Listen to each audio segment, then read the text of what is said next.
Arthur, and we're going to be showing you a little bit of ferret enrichment today.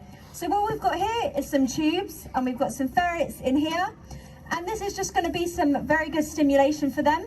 It's their natural behaviour running through tubes like they do in burrows. So we're going to let them out in a minute, but I think we need a big countdown first. So we're going to count down from 3, and when we say go, Arthur's going to release them. Are you ready? 3, 2, 1, go! And here they come. Now they've not done this before.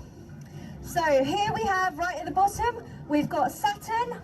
The one in the middle is Mars. And this one here is Neptune. Okay, so we've got a little few fun facts. So the ferret's Latin name is Mustela petoris ferro, which means little thief. And this is because they have a habit of taking small objects and hiding them in their beds. So if you have a ferret at home and you've got a toy on the floor, they'll probably pick it up and take it back to their bed with them. So these 3 are all Jills, which means they are female ferrets. And a name for a male ferret is a hob. And baby ferrets are called kits. So when baby ferrets are born, when baby ferrets are born, they're small enough to fit into a spoon. So they're very, very cute and lovely.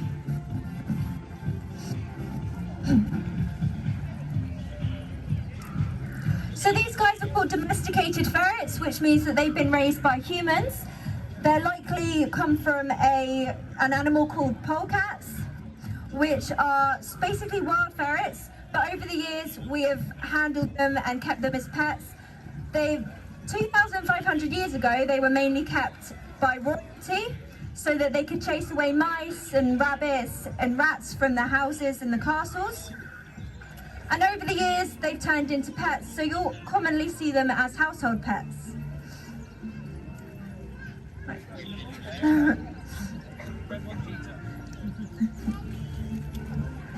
There, oh, Saturn's loving it.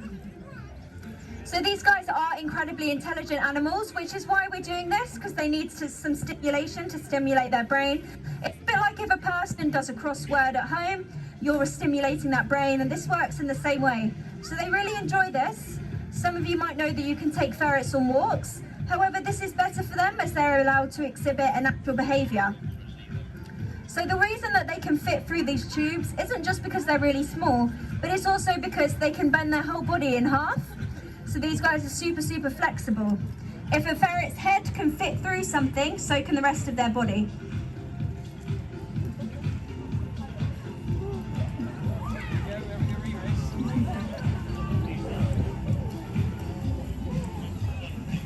So these ferrets are very lucky because they sleep for about 16 hours a day, which is very nice. Their normal heart rate is about 200 to 250 beats per minute, and the average lifespan of a domestic ferret is about 8 years.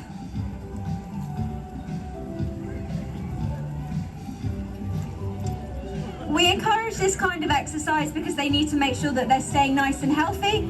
The more exercise that they have, the healthier they will be. Ferrets have very, very poor vision, but they make up with this through their sense of feel and their sense of smell. So these guys can feel their way through the tube and they can smell out any food that's around them.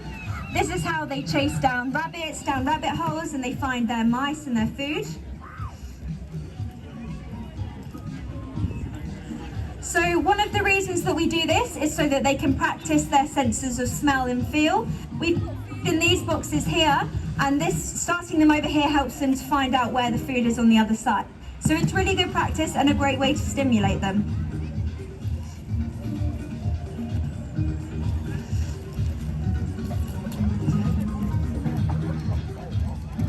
So when ferrets feel threatened, they will do a wild dance. So they sort of stand up on their legs and they do a funny dance so that they can warn others that there's a predator nearby. So while they're out hunting, they don't tend to worry about their predators, they're more focused on the food. And sometimes they'll just do a little bit of a dance and a performance for play. So their little dance, they stand from side to side, they arch their backs and puff out their tails. All of the Are you coming back out? So at the moment, from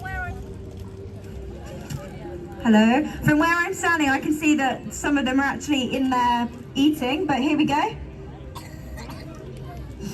I think that we'll let them go through once more and see if we can get them to come out from where they are. I can see 2 little heads. Oh. I think we might need to cheer them on to encourage them to do one last run through the tubes. So let's give them a big clap. I think they might be a bit tired, which I don't blame them. Like I said, they sleep for 16 hours, so they probably are tired. So, oh, well, now they decide to come out. So we'll get Arthur to push the wooden bit back through it when they come back.